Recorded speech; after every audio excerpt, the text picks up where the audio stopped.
Romans 12 ends in verse 21 with, do not be overcome by evil, but overcome evil with good. And straight on he says, everyone must submit himself to the governing authorities, for there is no authority except that which God has established. Hello, we're looking at Romans chapter 13, and it's a controversial, difficult passage, because in this passage Paul says that human or governing authorities are appointed by God and we should obey them.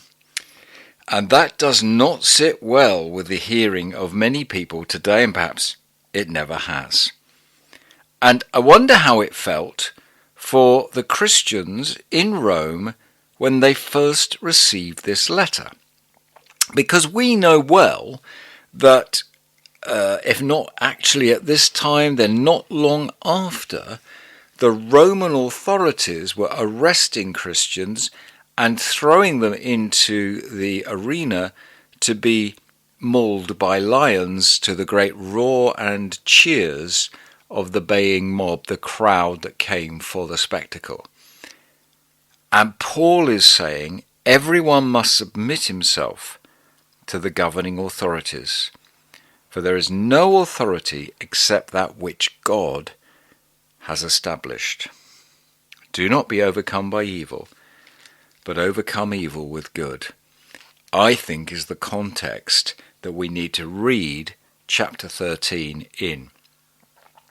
Because the fact that he's actually just said that and now he's talking about these authorities, I think means he recognizes that governing authorities, human governing authorities, may well be evil.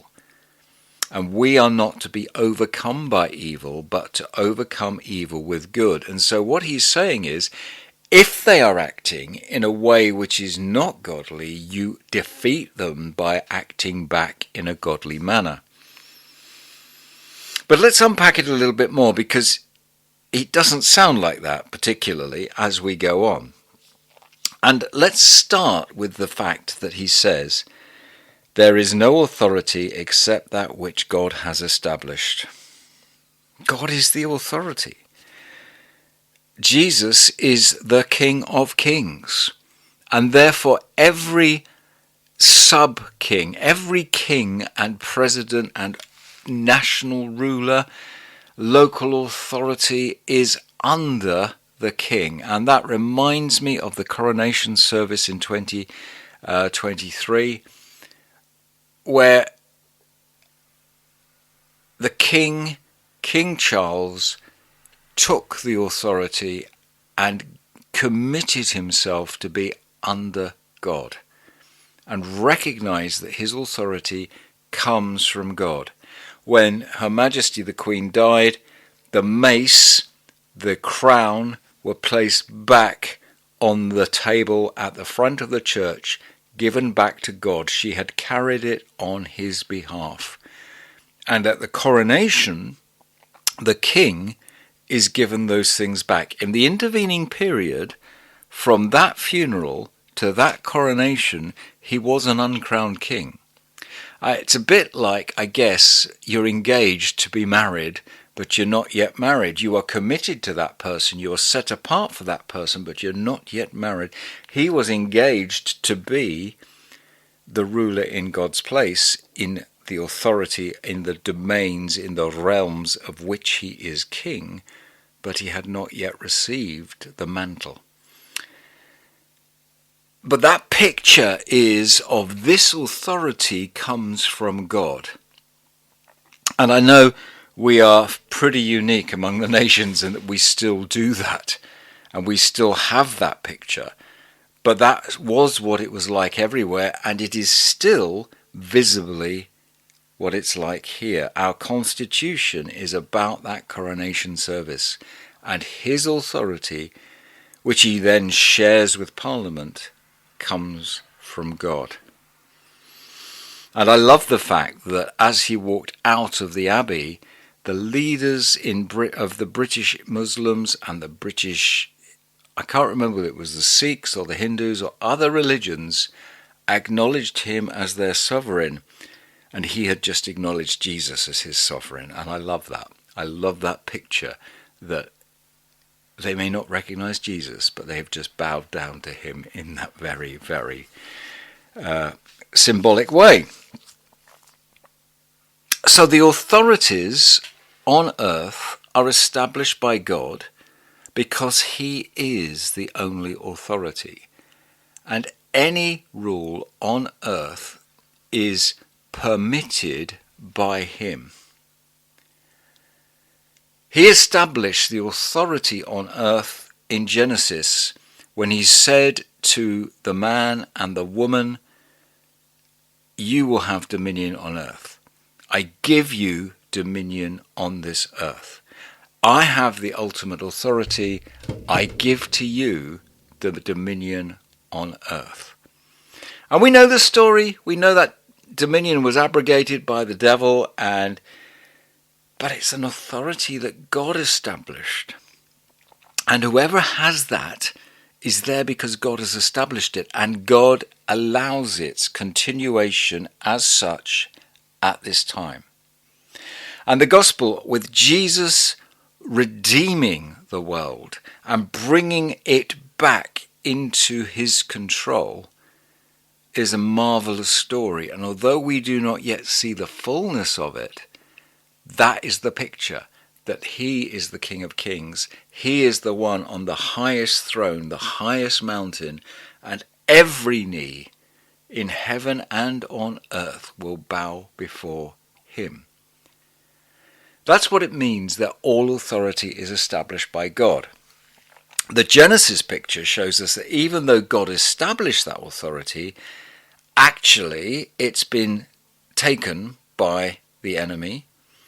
And although Jesus has brought it back and won it back, there are still large pockets where the enemy holds sway until he is finally dealt with.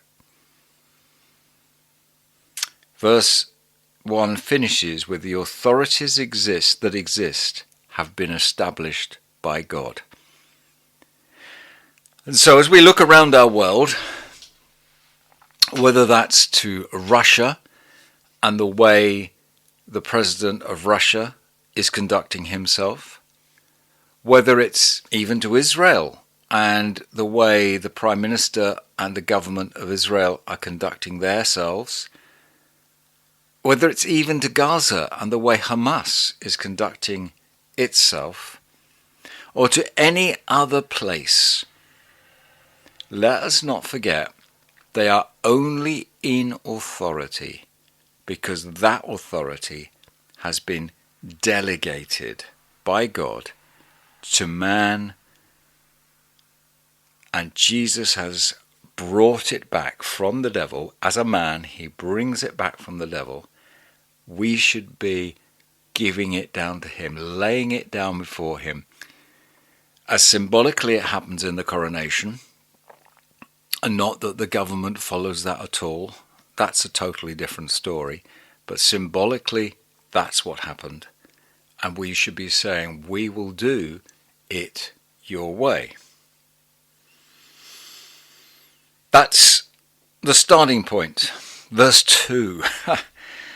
Consequently, he who rebels against the authority is rebelling against what God has instituted, and those who do so will bring judgment on themselves. Let's not forget that Paul is writing in the Roman Empire. Let's not forget that there was nothing godly about Caesar at the time this was written. There was nothing godly about the way the Roman Empire conducted itself. It wasn't for Jesus in any sense, and became very anti-Christian before the reign of Constantine. Yet he still writes, he who rebels against the authority is rebelling against what God has instituted. And we can see in Paul's own life, he never rebelled against Pilate. Oh, it wasn't Pilate, sorry. He never rebelled against the Roman authorities. He said, I appeal to you in the name of the Roman law. I want to appeal to Caesar. I want to use the Roman authority to advance the kingdom. He was not a rebel against the human authorities. So that's something to think about. How can we bring God's kingdom, the kingdom reign of Jesus, without rebelling against a godless human authority that may be above us? How can we do how chapter 12 ends? Overcome evil with good. Verse 3, rulers hold no terror for those who do right, but for those who do wrong. Really, Paul? Have you not heard of what goes on in places like China, where godly ministers who are feeding the poor and looking after the sick and preaching the gospel are arrested, put in prison, and often tortured? I'm not saying all of that happens in China, but in different regimes across the world at different times, there's been persecution by the human authorities in place, and you're saying they hold no terror for those who do right, but for those who do wrong. How do we reconcile that statement with what we see?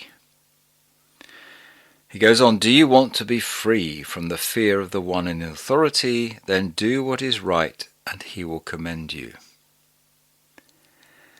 And I think there is something in here where we need to look at the life of Joseph in Genesis.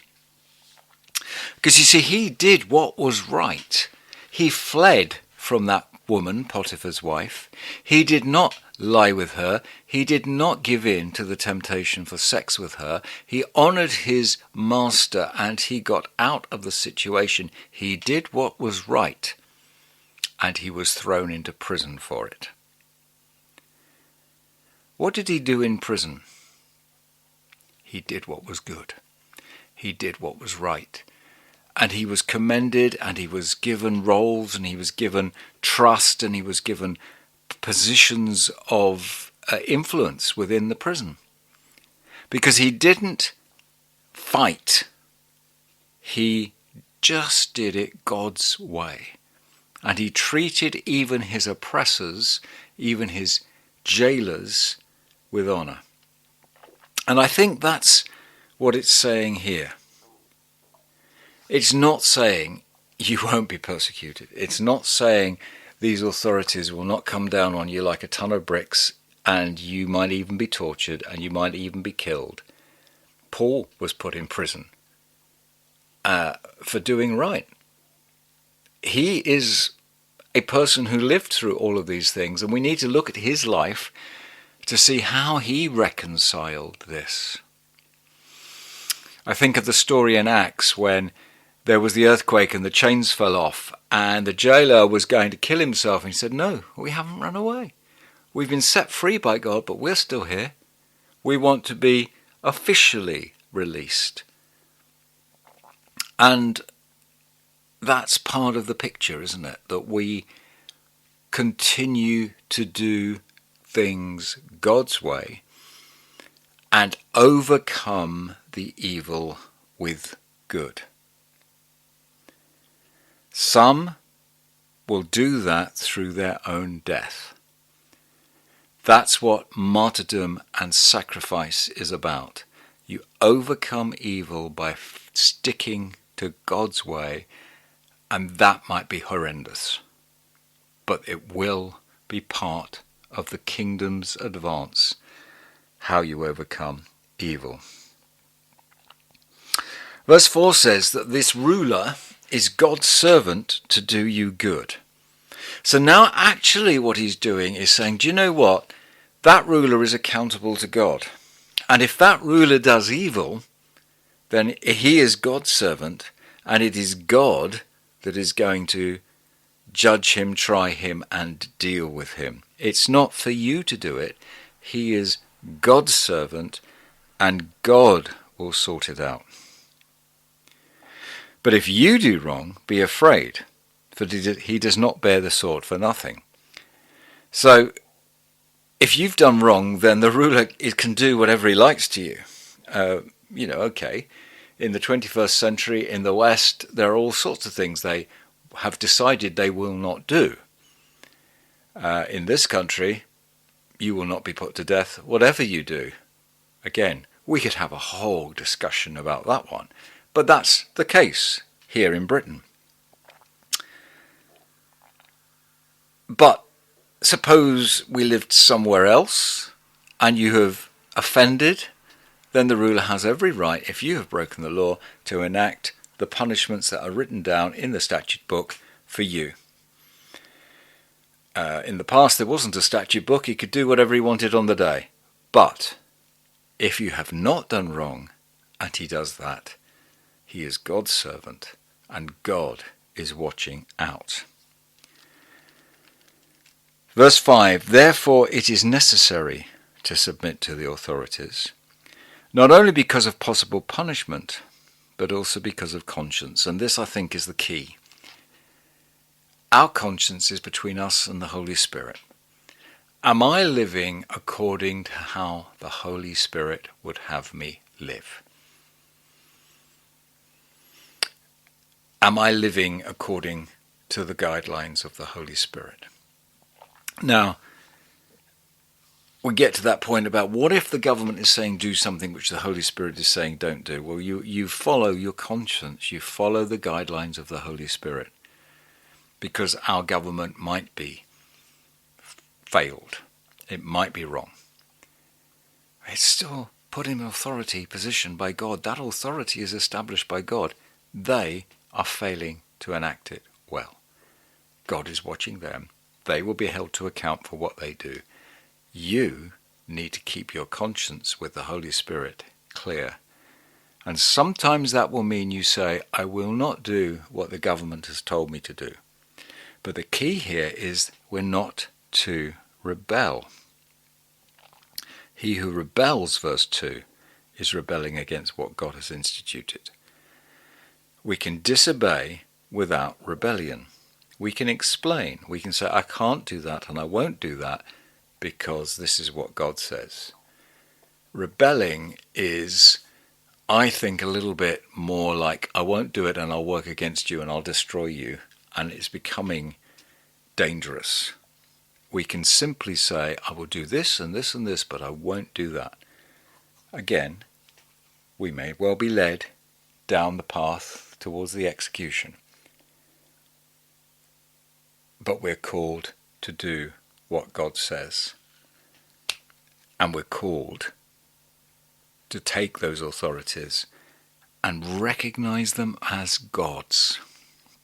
And I think if we just took that little thought, we recognize the authorities over us as God's, whether that's national, local, employment, parental, it's God has instituted that authority.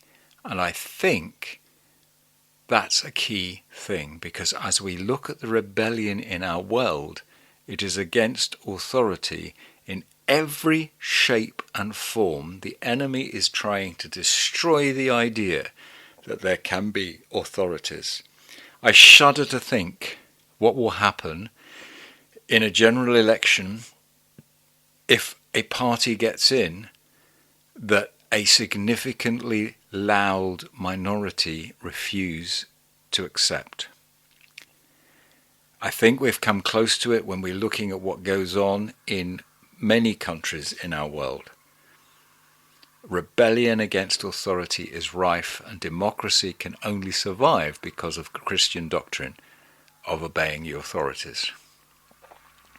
Without that, you need a harsh regime to keep you in line. And if we don't obey authorities, that has to be what we end up with. The rebellion against authority in our society and our culture comes from the enemy who rebelled against God. And we need to overcome it by doing good to overcome evil, and by demonstrating as God's people that we respect the authority.